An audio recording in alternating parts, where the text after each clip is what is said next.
Hi, welcome back to Ladies of Another View on Back. And we caught wind of the NAACP saying do not travel to Florida because it's a racist state. And we love Florida. I'm bringing onto the show from Project 21, Emery McClendon. I just want to tell you, I don't always go through long bios, but just real quickly here. He's from Fort Wayne, Indiana. He's married to Queenie. What a great name. She gets to be the Queen Bee. They have 3 sons.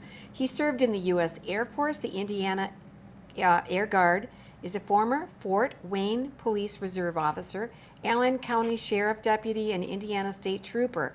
And then after visiting the White House in 2007, he got involved in politics and was a leader in the Tea Party. So, my gosh, my kind of guy. Welcome to the show. Oh, thank you. I'm happy to be here today.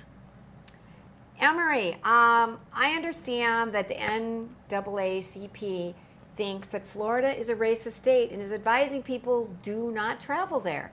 Do you have well, okay, this is exactly what they said.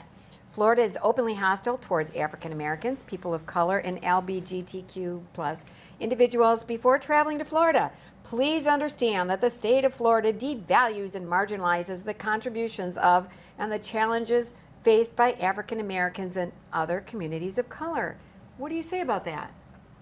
I say unequivocally that every one of those charges are absolutely false, and I think that the NAACP has gone overboard. And as I stated earlier in something that I wrote for Project 21, it looks like they're wagging the dog once again, and they're chasing their own tail. Because Florida, as we know, is one of the largest states for Black-owned businesses to succeed.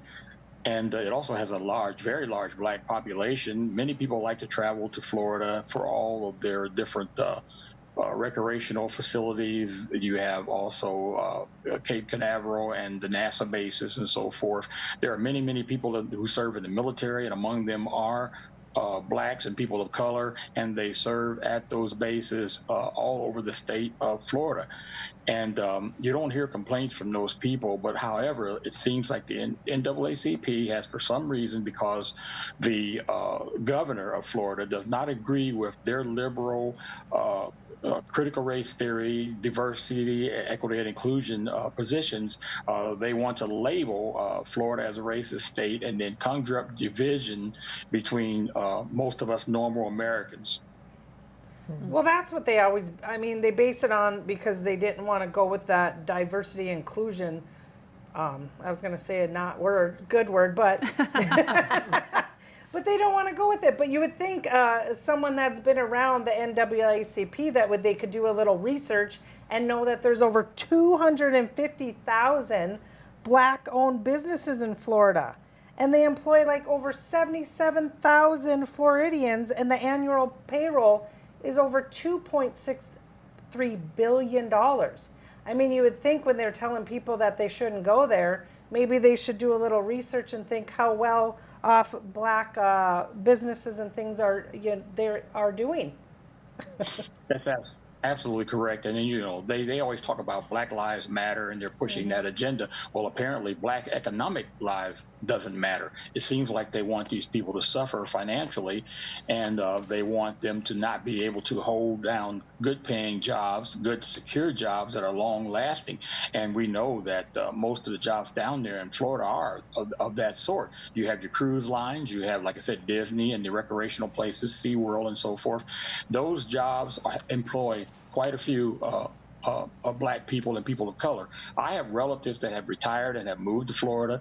They are very happy. They have never complained about any excessive racism or anything like that. I visit Florida as often as I can. As a matter of fact, I'll be going back again in a couple of months, and I'm going to enjoy myself down there, and I'm going to ignore this so-called boycott or travel advisory that the NAACP has imposed strictly, as I see it, as a stunt. Yes, and I just saw a headline yesterday or today. It said that Black Lives Matter, when you mentioned that, they saw an 80% drop in donations in 2022. And I thought maybe that's why we're not hearing much about them right now. I don't doubt they'll rear their ugly head down the road again. But Antifa, we're not hearing much either. But the other thing that hit me with what this statement said, I don't believe I've ever seen the NAACP combine they always have their minority groups that they're trying to combine those groups against everybody else. So they're listing, you know, the black community as well as the LGBTQ. Usually I don't see those two paired together in a statement like that. Do you want to speak to that? Yeah, I think right now what they're worried about is that they're losing membership. I don't know very many black people at all that even belong anymore to the NAACP because they are very weary of the message that they've been sending throughout the years. The NAACP, in many instances, ignore. Like I said, the economic demands, the job demands of most of the people in the black community. So what they're doing now, since they're losing membership, since they're losing donations and so forth, of course, they still have the huge donations from the different organizations that want to see them continue to divide us. They are trying to unite these different minority groups who all have gripes and consider themselves to be legitimate minorities. They're trying to group them all together and get them all fired up and angered at the same time because the election is coming up in 2024. They don't like the message of Governor DeSantis. They don't like the conservative message, and they're trying to bring all these groups together because another thing too, there's a big black conservative movement going on in the black community, and they want to put a stifling to that too. They don't want to see us continue to unite and move toward people like Mr. DeSantis or Donald Trump or Tim Scott or whoever else is going to be running, that's running as someone who's going to help minorities. So therefore, they're going to try to unite us, those insurgent groups together who all consider themselves to have legitimate gripes, and then have them yelling and screaming at one time in one direction. Sure, and that was the question I was going to ask you, if there's a conservative movement. Why don't you, we have less than a minute, why don't you quickly tell us how people can find more information about you and Project 21, and if there's conservative blacks that want to join up and whatnot, where can we find you? You can go to Facebook and look up Project 21. They have a very good Facebook page. I write a lot of opinions on there, make a lot of comments, and they post our a news brief.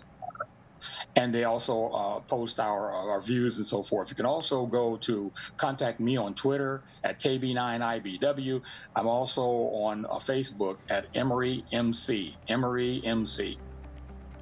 Thank you so much, Emery, for joining us today and for speaking out. You're such a voice of reason.